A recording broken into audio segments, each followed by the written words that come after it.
Thank you very much, Mr. Speaker. It's an honour to speak for the SNP on this, the last day of the second meaningful vote debate that we're having.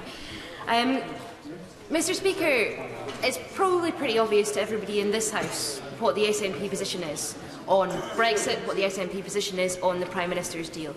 But just for the avoidance of doubt, the Prime Minister has said today that she wants to deliver on the result of the vote. The people of Scotland voted to remain in the EU. Therefore, the SNP will fight and will continue to fight for us to remain in the EU. We want to deliver on the vote that Scotland made in that referendum. The best future for all of us is to remain members of the EU. If we can't remain members of the EU, we need to have single market and customs union membership. And I know many members across the House believe that that would be the best way economically for us to go forward. The Prime Minister needs to go away and extend Article 50 in order that we can have a people's vote, in order that we can put to the people the choice to remain in the EU, because we believe, as do many others across the House, that they would make a different choice in relation to this. I want to talk about a number of different things, many of which have been mentioned today. I want to start talking about the economy, as you would expect from the SNP spokesperson on the economy at Westminster.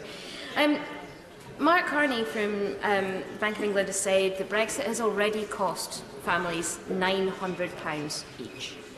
£900 per family, given that we have had so many years of austerity. This is £900 that very few can afford easily. The Chancellor himself said clearly remaining in the European Union would be a better outcome for the economy, and that is absolutely the case. Remaining in the European Union would be a better outcome for the economy. Therefore, we will be poorer as a result of the UK choosing to leave the EU. This is why organisations like the CBI, who said they are watching in horror, this is why they are watching in horror, because of the foreseeable economic catastrophe that the UK is choosing to bring upon itself, and in such a ham-fisted way that it is going about it. There have been an awful lot of people who have come out with an awful lot of statements in relation to stats around Brexit. I want to highlight a few of them.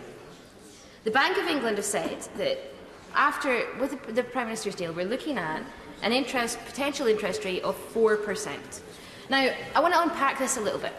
People who are my age, people who are a little bit older than me, people who have been in the property market for a relatively short period of time, have never seen interest rates anywhere like 4%.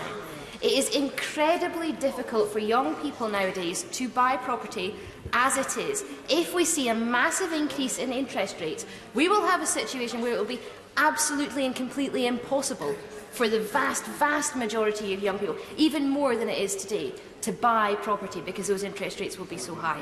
It will be very difficult for people to be able to borrow money. And that has an effect not just on individuals, that has an effect on companies who are looking to borrow money as well.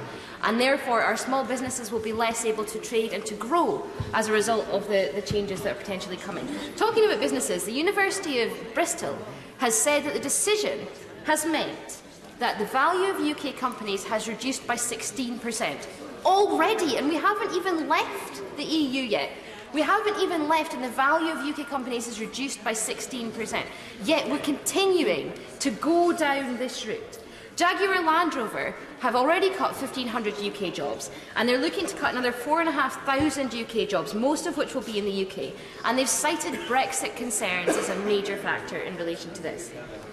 And on the subject of car manufacturing, Mr. Speaker, I want to talk about what just-in-time actually means, because it's quite difficult to get that concept into your head. What does just-in-time manufacturing mean? Does it mean that the warehouses, the car production plants, these factories that are producing things, does it mean that they've got maybe a day's worth of goods sitting there, of widgets sitting there that they can put together to make a car or whatever it is that they're making?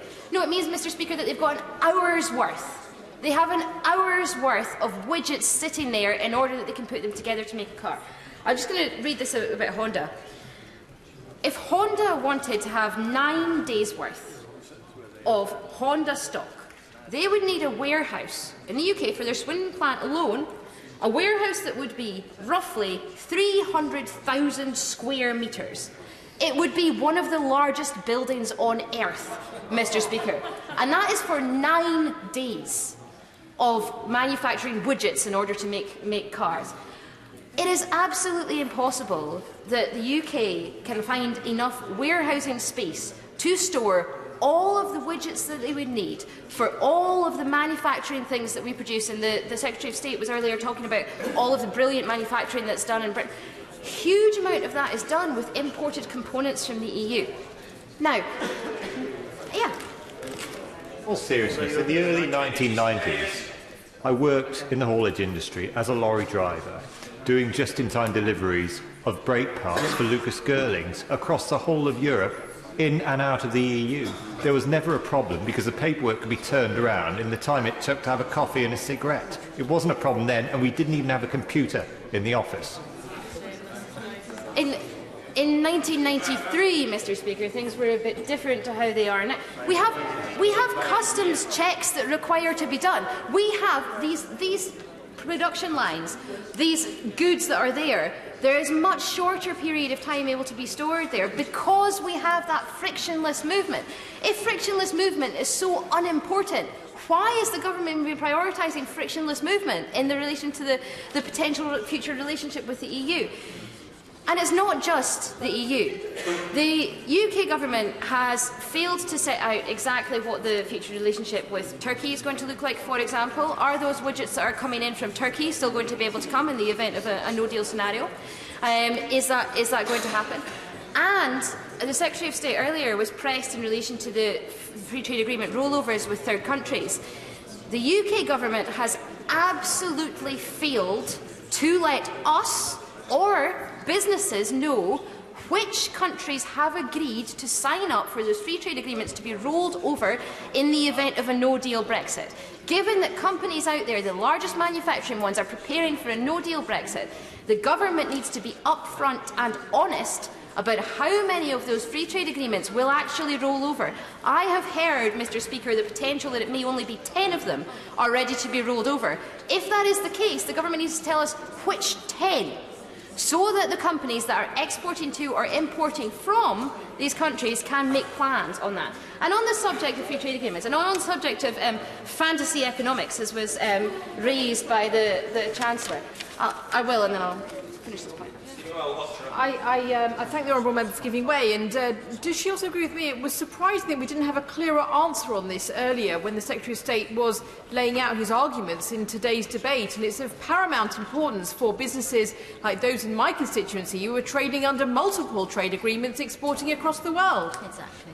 I agree, it's absolutely vital, and it was interesting that the Secretary of State, sorry, not the Chancellor, was unable to give that answer. I've actually got a written question down on this. I'm expecting a response on that tomorrow, as it's a named day written question.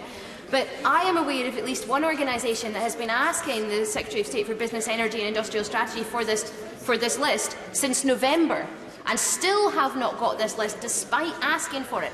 If the government intend that we leave the EU on the 29th of March, and if the government intend that if this deal is not voted through that we leave with no deal, they need to tell companies what the scenarios will be that they will be operating under after we leave the EU in this circumstance. They are willfully making this situation worse by their refusal to come forward with this information. Will the honourable member give way? Yeah. I thank the honourable member. Thank you. I thank the honourable member for making a very powerful speech. Just on that point, particularly in the car industry, I know the BMW Mini, Toyota and the Honda plant in Swindon is actually preparing for 6 days of closure as a result of this Brexit deal. Does my honourable friend agree with me? This is complete chaos, and the government now needs to end any opportunity of no deal in the future.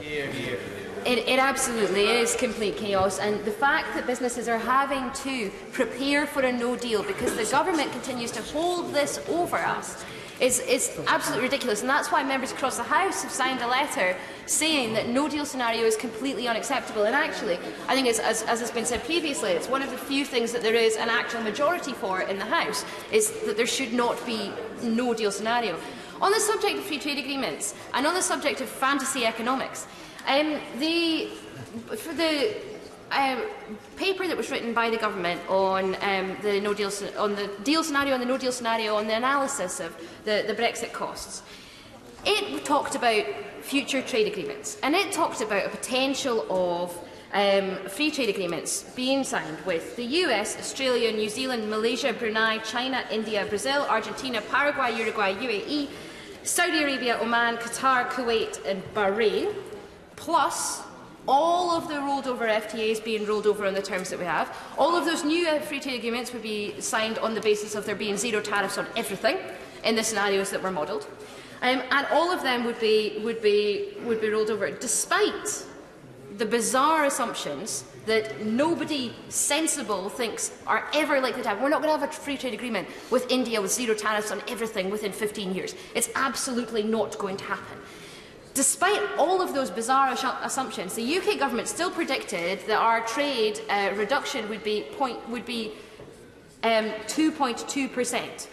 So despite the most ambitious assumptions possible that nobody who is in any way realistic even thinks may vaguely come, it still predicts that our trade reduction will be 2.2% of GDP, which is, I don't know how anybody who supports Brexit can stand up and say that we're going to benefit from the increased international trade when it's absolutely clear that we're not, even in the best possible scenarios.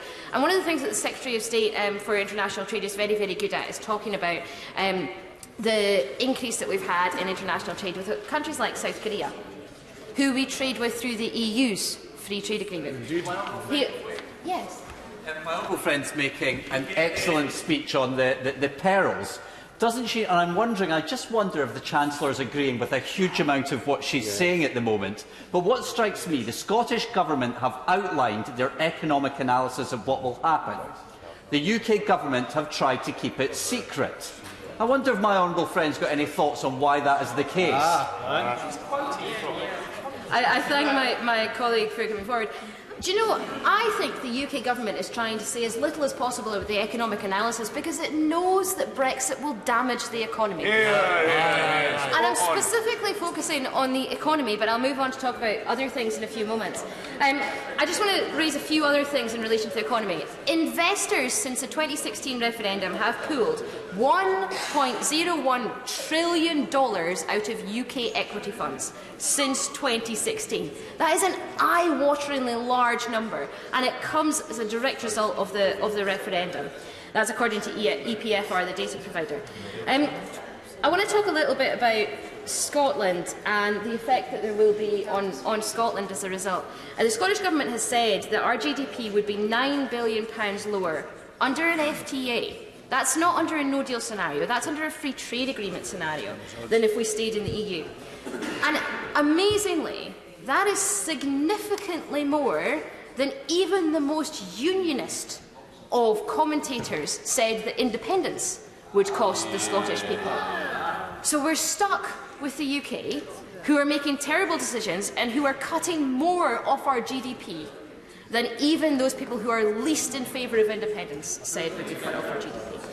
And just, yes. Thank the honourable friend for giving way. She's making an absolutely fantastic point. And is that not the core of it, that nobody, however they voted in the European referendum 2016, actually voted to become poorer?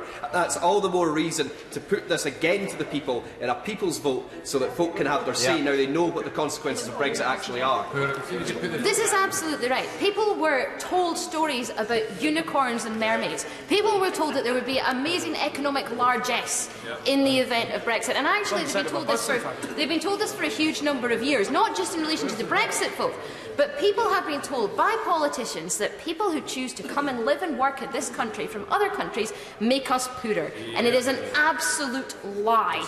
They contribute to our GDP, they contribute to reducing our public sector net debt, they contribute to our economy, and that is without even going into the cultural and social benefits of people choosing to come and live here. I thank my honourable friend for giving way, and it's quite interesting to watch the faces of members opposite as she lays out in very stark detail the impact on the economy. But on consequences, the company Hologic, it's a life sciences company in my Livingston constituency who does diagnostic testing, I have met with a number of times since the Brexit vote, and they have raised significant alarm because they test the safety of medicines, not just for consumers in the UK, but in the EU. And they have highlighted to me the catastrophic effect of the UK government's plans. Does she agree with me that we are heading towards catastrophe if this government continues on the way it's going and its bill is allowed to pass? I absolutely agree, and she must have read my mind because I'm just about to come on to medicine. In relation to medicine, I want to just comment on what the Nuffield Trust have said. They've said the longer-term arrangements envisioned in the agreement and political declaration generally entail leaving the single market. Unless negotiating positions fundamentally change, this will produce extra costs for medicines and other supplies. Mr. Speaker, there are, from the EU to the UK, 37 million packs of medicine every month. That's every month travel from the EU to the UK. There are 45 million packs of medicine travel from the UK to the EU every single month. If we are outside the single market and we are outside the customs union, that medicine will take longer to travel across those borders in both directions. That medicine will require extra testing in both jurisdictions. Those medicines we will have, if we don't test them, Mr. Speaker, yet we're outside the single market and we don't have common rule book on this, then we are putting individuals at risk by allowing them to be to use medicine that has not been tested and doesn't fit with our regime. Mr. Speaker, a no-deal scenario is absolutely disastrous and cannot be allowed to happen. I just want to briefly mention a couple of things that are not ready in the event of either a deal or no deal. I mentioned earlier the online system for those who are exporting things from the EU to the UK in terms of postal packages, and it's really important that the Treasury gets itself in gear and sorts this out. It promised to do so in a VAT notice that was put in place in August, but it needs to put this online system in place so that individuals or companies that are exporting from the EU to the UK by post can do so. It was particularly telling that the Secretary of State for International Trade talked about e-commerce when he's proposing to take us out of the digital single market, which was quite unfortunate. Some of the other things that are not ready, the postponement scheme for VAT doesn't appear to be ready. If it is ready, companies don't know how to use it. The Treasury and the HMRC, again, need to get the postponement scheme set up so that VAT that is changing from acquisition VAT to import VAT can be postponed and companies won't have to pay that money up front, because that would spell financial disaster for a huge number of companies. And lastly, the thing that also is not ready yet is the CDS system. The CDS system has not been widely rolled out. It's not been rolled out to everybody yet. This is the customs declaration system that companies are going to have to use. There are 145,000 of those companies that have never exported out with the EU and will be reaching this system for the first time. And it's really important that they use this system. It's really important that everybody has the ability to use this system before April, so that any glitches in the system have been gone, in order that actually, if we're not going to have a situation with queues of lorries. We're going to have a situation where we're not even going to be able to load the stuff onto the lorries if this system doesn't work. So it needs to be sorted. It needs to be fixed in advance. Adding a little bit more in the human cost. Mr. Speaker, last week BRC, the British Retail Consortium, announced some more figures in relation to the cost of food after Brexit. They have said that a no-deal scenario would see households in Scotland paying £55.30 more each week on food. £55.30 each week. And the least well-off 10% of households across the UK would be paying £38.50 each week. That would be 6.4% of their income increase in the amount of money they would have to spend on food. Given the squeeze that this government has vested on these families who are at the bottom of the pile, it is incredibly important that the government does what it can to ensure that that no deal is taken off the table. I don't even know why we're still discussing this. Why is no deal still on the table? Why does the Prime Minister not just say, in the event that my deal gets voted down tomorrow, which it will, that she won't have no deal happen to us? She won't have a 6.4% increase in the amount of food. Mr. Speaker, I haven't really touched on migration yet. It was in the Red Book in, I think, 2017 that reducing net migration by 20,000 increases public sector net debt by 0.2% by 2022. That is a fact. Presumably the government stands by the fact that it's a fact because it was in their Red Book. People who choose to come and live and work in this country, in these islands, are net contributors to our economy. They are, on the whole, net contributors to our economy. If you take them as a group of people, they are net contributors to our economy. They make a contribution. We will therefore be poorer economically, fiscally, as a result of reducing net migration by any significant number. The hospitality sector, Mr. Speaker, needs 100,000 new EU entrants per annum. Some people go away, it's not a net figure. 100,000 new EU entrants per annum need to come and work in our hospitality sector. If we're going to be global Britain, if we're going to be a country that wants people to come and enjoy our tourism sector, we need people to actually work in those sectors. Absolutely. And given the population that is ageing that we have in Scotland, we even more in Scotland need people to come and live and work in our country. Absolutely. And that is why the UK government, if it is unwilling to the UK government must change its plans in relation to the £30,000 cap. It must change its plans in relation to the cap on numbers. It must, if it's unwilling to do this, devolve immigration to Scotland. If it doesn't devolve immigration to Scotland, it is making the case ever stronger for Scottish independence. Mr. Speaker, there are EU workers in our care sector, there are EU workers in our manufacturing sectors, there are EU workers in our agri-food sectors, and those sectors rely on them. NFU Scotland today said, we cannot feed our nation without this labour. That is incredibly serious. If we do not have enough people coming to work in our agri-food sector, we will lose the ability to be the world-leading country that we are in that food. We will lose the ability to feed even people who live here, let alone exporting and bringing in the tax revenue that we do from exporting. Mr. Speaker, free movement of people is a good thing. Free movement of people is a brilliant thing. It is a thing that people my age and people younger than me have benefited from. We've been able to go and live and work in EU countries. We've been able to have people from EU countries come and live and work next door to us. And we have benefited from that. It is absolutely devastating to think that this government proposes that my children should not benefit from the same rights we have had from freedom of movement.